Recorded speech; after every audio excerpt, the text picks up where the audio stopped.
You thought I fell off? You're smoking something.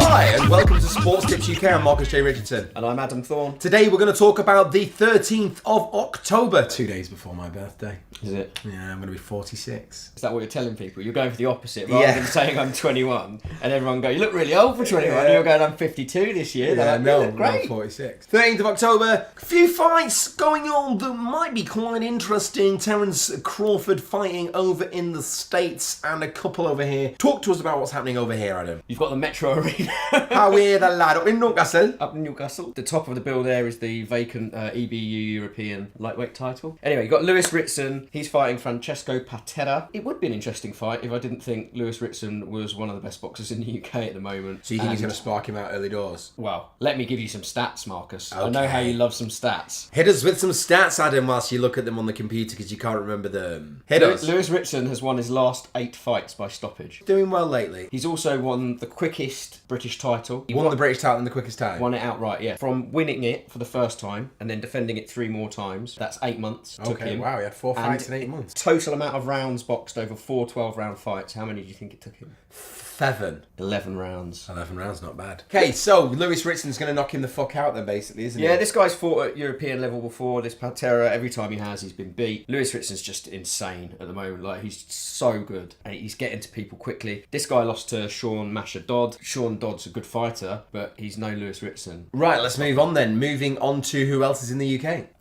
Glenn Foot. So, Glenn Foot, well, we've got history with Glenn Foot. And not we've got history with Glenn Foot, but we have covered a few of Glenn Foot's fights, and he obviously beat our man, or the Southpaw Jabs man, and Hellraiser's man. Philip Bowes, controversially, one might add. Philip Bowes wants a rematch with Glenn Foot, really. Philip Bowes is the mandatory for the Commonwealth title. This is a fight for the British and Commonwealth super lightweight title. The winner of this faces Philip Well, they Bowes. could vacate, and then Phil gets to choose who he fights, basically, or gets selected one by the board. Why would they vacate? Because they don't want to fight Phil? Because they don't want to fight Phil, or they want to just defend the British title, a fight for that. Oh, I see. So he's only mandatory for the Commonwealth titles. Yeah. But in an ideal world for Philip Bowes, he wants to fight Glenn Foot again and get He does. revenge. Phil's desperate for that fight. And he's been waiting a long time for it. He's been he's been doing a lot, working really hard in training. He just wants big fights now, and I completely understand that. And so does Mickey, from what. So Glenn Foot is his ideal opponent here, but That's who he'd let. Yeah. But Glenn Foot is not the favourite. Glenn Foot is not the favourite. Glenn Foot is not my favourite. He's not bad, but he's a very good boxer. He's tough. He's aggressive. He's also a little aggressive outside of the ring, but he gets under people's skins. So talk to us about Robbie Davis, though. Robbie Davis Jr., his 1 loss on his record, he got quite brutally KO'd, but he then avenged that defeat in his next fight by stopping the guy himself. Okay. Liverpool lad, obviously the guy that had the argument with O'Hara Davies. He's a very likeable guy, very talented boxer, and yeah, he's probably the favourite in this one. But never, ever, ever underestimate Glenn Foot. So he's the guy that all the O'Hara Davis controversy was based around. Some of it, I mean, there was bits all over. I think OD said something unkind about his dad passed away, which I think he made a shitty comment about, which was out of order. But then Robbie Davies got involved when he said something about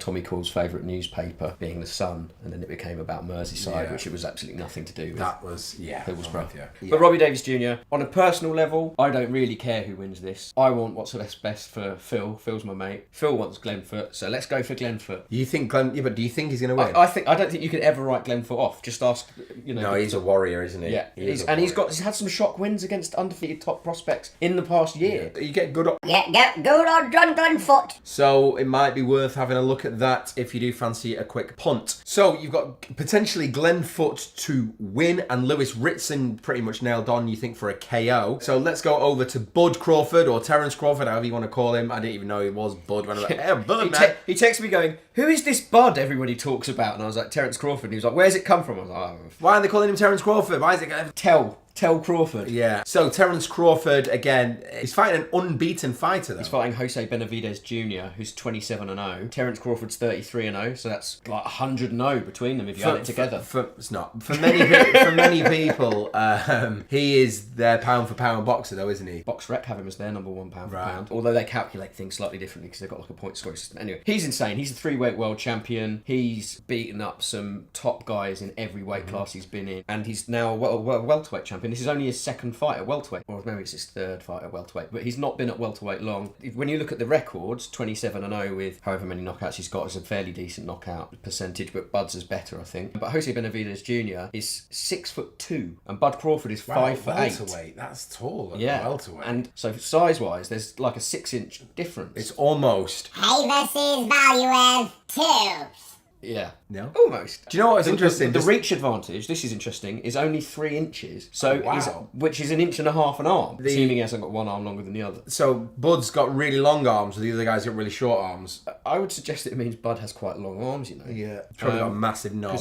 I mean, they don't have that stat on BoxRec, but... That would be a quality stat to have there. Why do you always talk about penises on this show? I don't always talk about penises on this show. I talk about penises all the time, full stop. I don't know why. Penis, isn't it? So yeah, I would suggest, and also if you look at Jose Benavidez's BoxRec, his last fight, Jose Benavidez knocked out a guy who was 22-0 with 21 knockouts, called Frank Rojas. I looked at Frank Rojas's record, because this was a first round knockout. He knocked out this puncher, and I thought, wow, that's good. I urge you look at Frank Rojas. That's Frank. Who doesn't know how to spell Frank?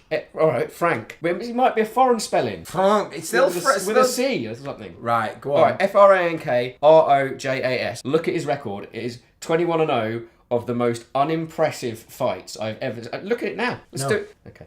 So his knockout, that knockout of an unbeaten fighter who was a puncher in the first round, actually is dog shit. Okay, and he's so never really fought anyone else. Moving on to who's going to win this fight then, you think Frank Rojas has got any chance whatsoever? It's not Frank Rojas. Well, I don't Franken Rojas. It's Bienvenidos. Jose Benavidez. I think Terrence Crawford will... I think he'll stop him later on, yeah. Late on, you don't think it'll be a Maybe mid... masterclass? I'll go for mid-rounds, actually. Round 6? Yeah, between 4 and 8, yeah. Okay, right, between 4 and 8. That's like half the fight I've just given myself to win. Yeah, right. We're going to say a Terrence Crawford victory there, but let's say he's going to stop him, because obviously he'll get better odds with that. Lewis Richardson with a stoppage, and just Glenn Foot to win. I'll put the odds there, see what you think. If the odds aren't available, they may be available on the day, because sometimes they do come around quite late. Remember, do stop betting when the fun stops, and don't bet too much on anything, because, you know, we'll feel really bad if you lose your money. This is the thing I don't get sometimes, is that when the fun stops surely means when you've run out of money. No, the fun stops quite a long time before that, and people keep going. Yeah. The fun stops when you've put 50 quid on like something that was guaranteed to win, like an odds on, and it loses, and you cry for about 40 minutes, and then you try and win your money back by betting double. So like you put £100 on another one, and then that one doesn't come in,